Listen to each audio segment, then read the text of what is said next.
ഇന്നലെ സംസ്ഥാന ഭരണത്തിന് നേതൃത്വം കൊടുക്കുന്ന ഒരു പാർട്ടിയുടെ ഓഫീസിൽ വെച്ച് കൂട്ട ബലാത്സംഗത്തിന് ഇരയായിട്ടുള്ള ഒരു SFI നേതാവായിട്ടുള്ള പെൺകുട്ടി, ആ പെൺകുട്ടിയുമായി ബന്ധപ്പെട്ട പരാതി ഇപ്പോൾ ഗവൺമെന്റിന് ലഭിച്ചിരിക്കുന്നു.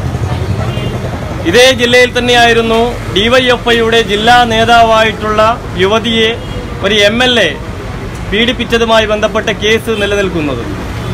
കഴിഞ്ഞ ദിവസമാണ് 13 വയസ്സുള്ള ഒരു ബാലികയെ മാതാപിതാക്കളുടെ ചിറകിനടിയിൽ നിന്നും കാമവെറിയന്മാർ വലിച്ചിഴച്ചു കൊണ്ടുപോയി എവിടെയാണ് അത് ജീവിച്ചിരിപ്പുണ്ടോ എന്ന് സംസ്ഥാന ആഭ്യന്തര വകുപ്പിനും മുഖ്യമന്ത്രിക്കും അറിയില്ല.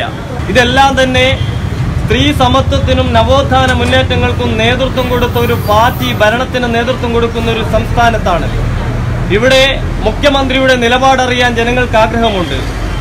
സാംസ്കാരിക നായകന്മാർ ആരാണോ ഇവരെ വായടപ്പിച്ചു വെച്ചിരിക്കുന്നത്? ഇത്രയും നഗ്നമായിട്ടുള്ള പീഡനങ്ങൾ, പട്ടാപ്പകൽ വിദ്യാർത്ഥിനിയെ നടു റോട്ടിൽ മണ്ണെണ്ണയും പെട്രോളും ഒഴിച്ച് കത്തിച്ചിരിക്കുന്നു.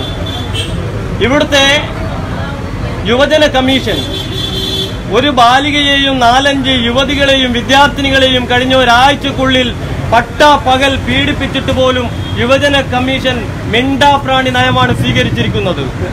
ബാലാവകാശ കമ്മീഷനെ കാണുന്നില്ല.